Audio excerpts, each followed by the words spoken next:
Even the smallest of the large vessels are capable of desalinating hundreds of thousands of gallons of water daily. And then that goes into the plumbing. I want to get this guy in the picture. Hold tight. Right? Now these ships, when they are in international waters, will fly under a foreign flag. Okay?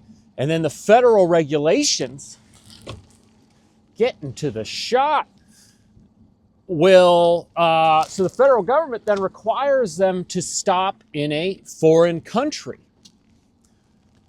which means the Canadians are the bottleneck for our tourism industry. They have to stop there. They don't want to stop there, they have to. Now, when a passenger gets on one of these boats, they will download an app, right? So now they're on a platform.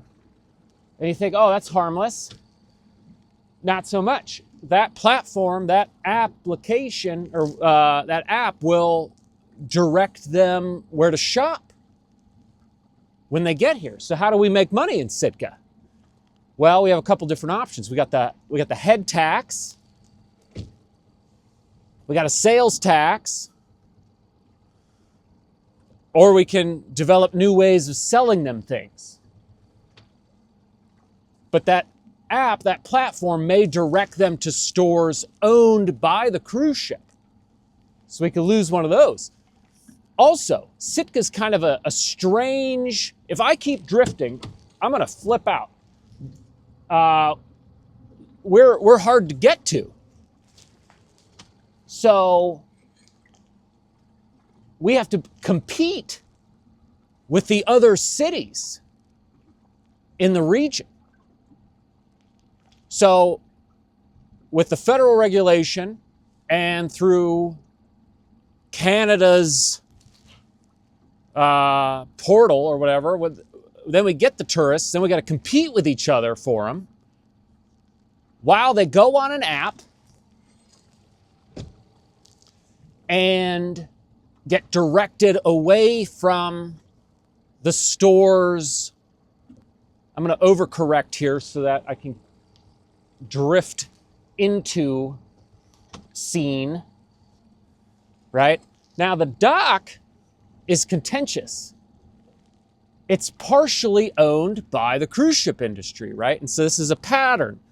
They'll grant favors, they'll partially buy in, and then all of a sudden they're kind of like this shadowy figure dictating things. And this can happen with indigenous corporations, dock systems, what have you. Now they vote a lot. Now we need tourism, 100%. And we always vote. People will make signs out of trash and put them in their yards, insulting people. And that doesn't work. It's embarrassing. We also have a wastewater, right? So they desalinate all this water so they can use it in plumbing.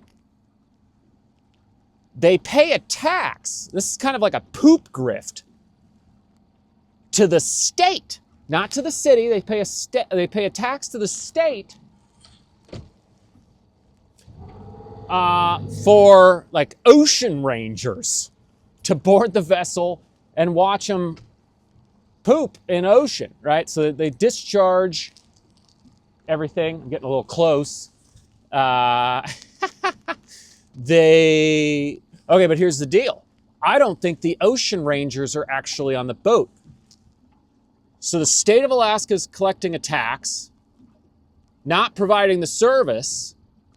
The cruise ships turn a blind eye, and they can poop wherever they want.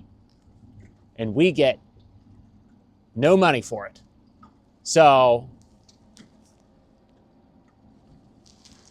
I want you here, but we got to get them off that app.